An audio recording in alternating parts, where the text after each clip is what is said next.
Добър вечер. Набързо пасме ние. Повече ще ми стърчи косата. Така, добре.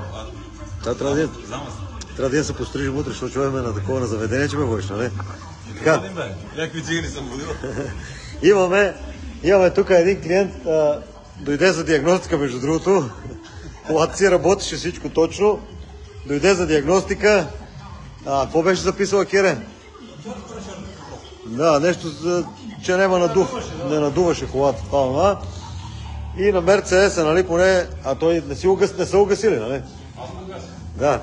И Мерцедеса, за да му изчисти грешките, нали, трябва да го гасиш 10 секунди, пада деш контакт. Не, че не ги чисти и така, ама, нали? Да стане като ората. Да стане като ората. И го направихме като ората. И тръгва да върти, чък, куртата бате, не върти на стартер. А тия хора са, не знам какви са по народност, защото говореше ми на руски и го усетих, че си говорят между тех на влашки и викам, върбеш румъне, ще ела език, че... Да, върбеска.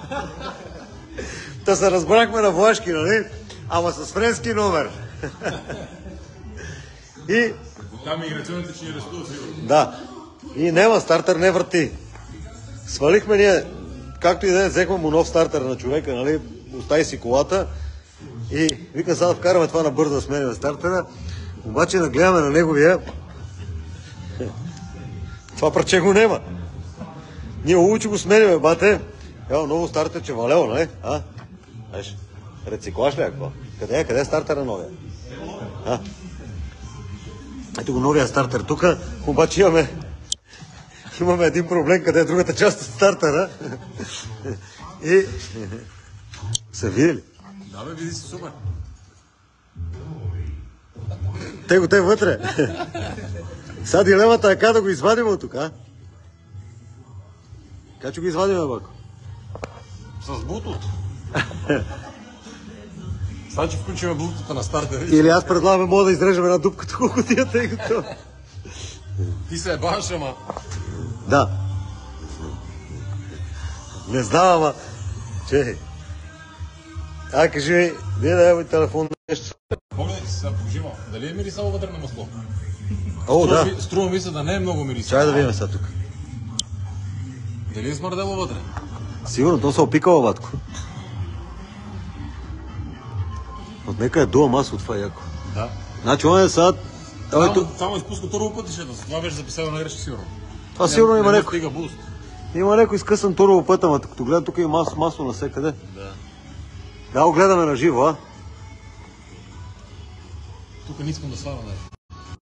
А що ми е такова? Тук, гледай го е. И това е супер, нали? Значи това са френски маншони.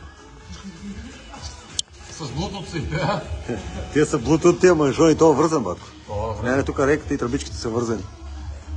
Не, сигурно някой турбо път е излезнал. Това ще го прегледаме. Сега въпросът е как да извадиме.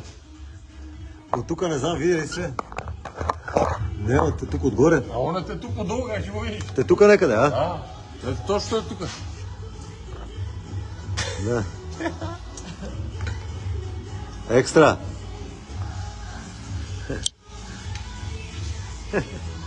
Сега извън работно време, по принцип. Какво да направим? Сега, че го вадиме. Туарега вече пали и собственика няма да го споменаваме, що е известна личност. Ако разреши утре, ще го споменеме. Мани ми автомат. Какво да правим? Сега, че вие трябва да го извадиме някак си. Една дупка. Сега, че го извадиме с тел, нали? Ето тук един стел. Или с магнит за такова. С магнит за алумини. Да. И те така. 4-2. 4-2-ката работи супер, бе. Да, бе, 4-2-ката работи супер, няма проблеми. Тук е другата част. Убиеца на дизелите. Ето го. Ето го убиеца на дизелите. Чакаме само едни малко части и почваме. Да. И така. Айде, да вадиме това железо и да си одиме. Лека вечер на всички, бъдете живи и здрави. Се видим утре от кръчмата. Утре вечер, къде е? Утре е петък? Утре вечер има Pit Stop Garage Party в къде бе? Оплаза. Значи, който да внимава там, казал съм VIP сепарето да запазят, ама да внимава с музиката, що ще ги ева. И да изкрият норофена. Що тия моите норофен да пият. На Мерцедес е това. Айде, пичове, живи и здрави, бъдете и това от нас. Чао, до нови срещи!